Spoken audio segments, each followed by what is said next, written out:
Halo guys, kembali lagi di channel Newbie for Trader. Jadi di kesempatan kali ini saya sedang menganalisa sekaligus juga pasang berapa posisi di pair BTC USD gitu ya.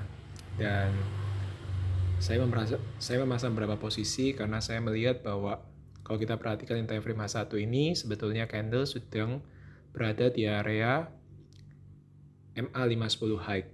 Nah, kenapa kok saya juga berani ngambil posisi untuk sell? Karena kalau misalnya kita perhatikan di bawah yang saya tandai biru itu, di sana sudah ada candle merah gitu kan, yang sudah melepas low BP. Low BP yang saya tandai biru yang di bawah itu.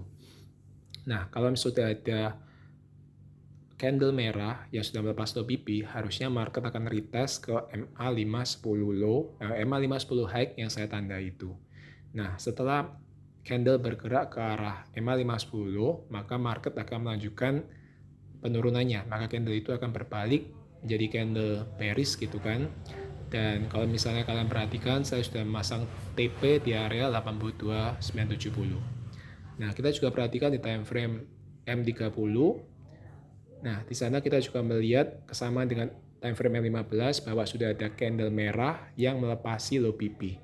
Itu kenapa saya juga semakin yakin bahwa market BTC USD ini akan bisa berbalik arah dari buy ke sell.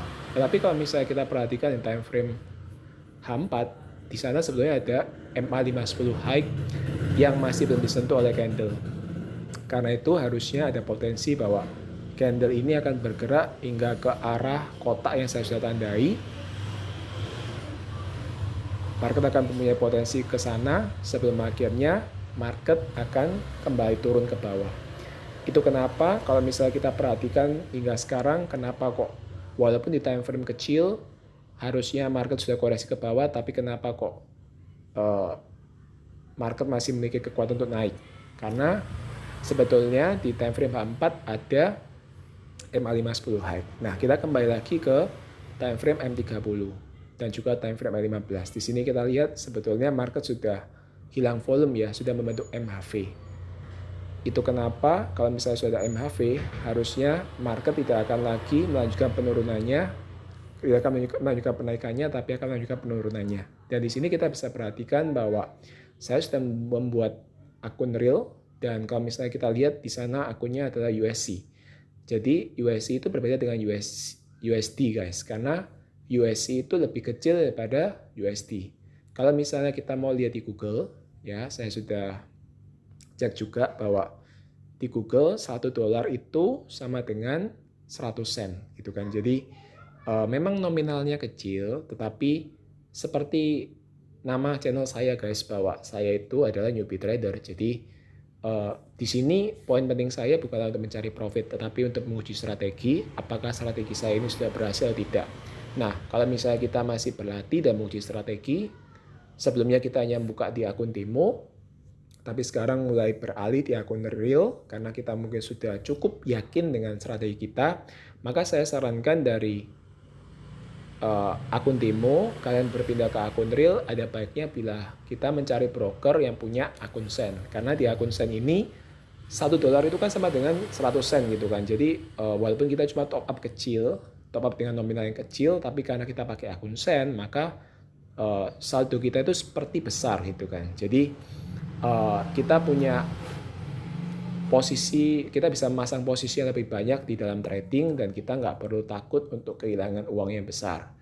Nah, kalau misalnya kalian tanya, kenapa bang kok misalnya dari akun standar yang sebelumnya kamu buka di awal udah pakai akun standar, tapi sekarang berpindah ke akun sen gitu kan? Karena sebenarnya gini guys, yang paling penting dalam trading itu bukan masalah skill aja, tetapi lebih ke bagaimana kita itu menguasai emosinya kita, bagaimana kita itu bisa menghandle emosinya kita. Nah, kalau dari pengalaman yang sebelumnya, ternyata saya belum bisa untuk menguasai emosi ketika strategi saya itu nggak jalan, dan akhirnya saya minusnya dalam jumlah yang cukup gede gitu kan. Kalau misalnya yang ngikutin saya dari channel awal, dari video yang awal, saya minus itu 300.000 gitu kan, dalam waktu yang singkat. Dan itu hanya 1 hari gitu kan, 2 hari lah, 2 hari saya sudah minus segitu. Itu kenapa saya mencari lagi broker yang sekiranya punya akun sen gitu kan, seperti ya memori-memori yang dulu ya, sebetulnya nggak hanya Agnes ya guys ya. Kalau misalnya kita flashback ke dulu, sebetulnya FVS pun juga ada akun sen gitu kan. Jadi $1 itu sama dengan 1 sen. Jadi itu bagus banget sih buat kita pemula yang mau belajar di dalam dunia trading gitu kan. Tapi sekarang FBS sudah menghapus akun sen, dan saya cukup terkejut ketika saya melihat broker Agnes ini referensi rekomendasi dari para streamer, dari para trader juga yang memakai akun ini. Cuma kan mereka bukanya kan di akun standar ya guys ya. Kalau saya kan di akun sen gitu kan. Jadi saya coba-coba, saya tertarik dan akhirnya saya buka akun sen ini. Nah sekarang kita bisa melihat bahwa BTC USD sudah marketnya udah mulai bergerak ke bawah gitu kan. Karena kalau misalnya kita perhatikan time frame 15 itu sudah ada MHV, di mana market hilang volume, market nggak kuat lagi untuk naik. Karena itu market setelah beberapa saat istirahat, akhirnya dia mulai menunjukkan candle-candle reversal. Jadi dari yang tadinya naik bergerak ke arah turun. Nah, sebelumnya saya memasang TP di area 82970. Tapi kalau misalnya kita perhatikan, sebetulnya MA510 low-nya itu sudah naik guys. Dari 82970 sekarang dia berada di area 83210. Jadi kalau misalnya nanti candle sudah berada di area sana, alangkah baiknya kalau misalnya kita hanya scalper gitu kan, kita sudah tarik dulu aja. Kita take profit di area 83210 itu. Karena apa? Karena kalau misalnya tadi kita perhatikan di time frame H4, sebetulnya market masih punya potensi untuk naik lagi gitu kan. Market masih punya potensi untuk naik lagi untuk menuju ke MA510 low yang ada di time frame H4. Nah, ini market candle sudah turun ke bawah dan kita tunggu untuk candle kena ke area hijau-hijau itu, yaitu MA510 low. Nah, ini sebetulnya sudah saat yang tepat untuk kita bisa take profit. Oke, kita take profit dulu. Oke. Nah, market akan mulai reject kan di area sana karena itu adalah MA510 low gitu kan.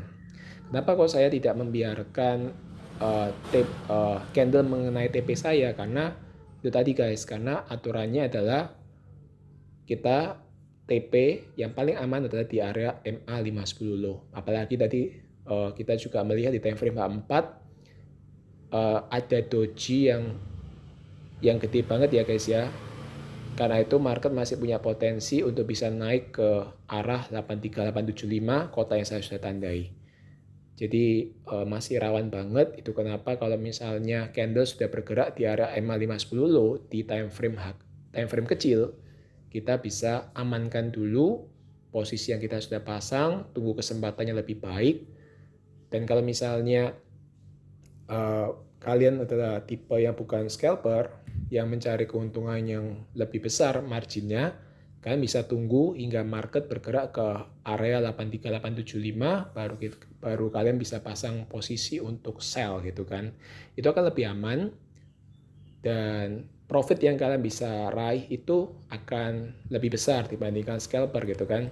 Jadi dari 83875 TP-nya nanti bisa di area sekitar 82928 gitu kan. Di area 82928 itu kalian bisa jadikan TP. Nah, jadi tunggu candle naik ke area 83875. Setelah itu kalian bisa pasang SL-nya di sekitaran 84.000 lah gitu kan. Setelah itu baru kalian bisa pasang TP-nya di area 82928.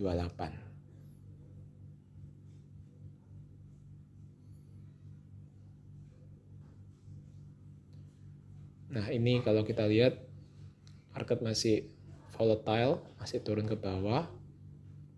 Karena apa? Seperti yang saya sampaikan tadi, market masih punya potensi untuk naik gitu kan. Oke, sebelum nanti setelah market ke situ ke area 83875 baru market akan bergerak turun gitu kan. Nah, area yang saya tandai ini adalah TP yang tepat kalau misalnya kita sudah ambil posisi sell dari 83875 ke 82928. Itu sekitar 10 pips guys ya. Jadi kalau misalnya kalian tipikal yang day trader, kalian mau pasang profit yang lebih gede, kalian bisa tunggu candle hingga bergerak ke area 83875 sebelum akhirnya nanti dia turun ke arah 82928. Jadi kembali ke stylenya kita masing-masing, karena trader itu ada berapa tipe ya guys ya. Ada yang typical scalper kayak saya, juga ada yang typical day trading. Jadi ya benar-benar tunggu support resistennya benar-benar kuat sebelum akhirnya dia pasang posisi dan akhirnya dia bisa meraih profit yang lebih maksimal. Sedangkan kalau scalper itu dia hanya melihat kesempatan yang sekiranya bisa dia pasang posisi dan cuma mungkin 1-2 pips dia akan TP. Karena itu scalper tidak hanya masang satu posisi, biasanya bisa lebih dari 2 atau 3 posisi gitu kan. Nah, kalau misalnya kalian perhatikan sebelumnya kan saya pakai akun OktaFX gitu ya.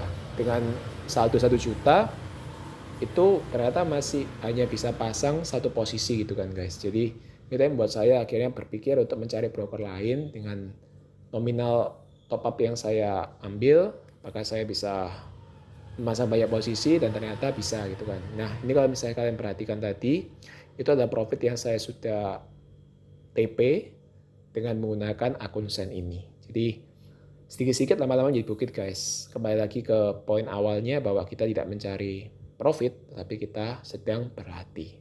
Kalau kalian suka dengan video saya seperti ini, jangan lupa untuk di-share, subscribe, dan di-like serta komen supaya saya semakin semangat untuk membuat video-video seperti ini ke depannya. See you.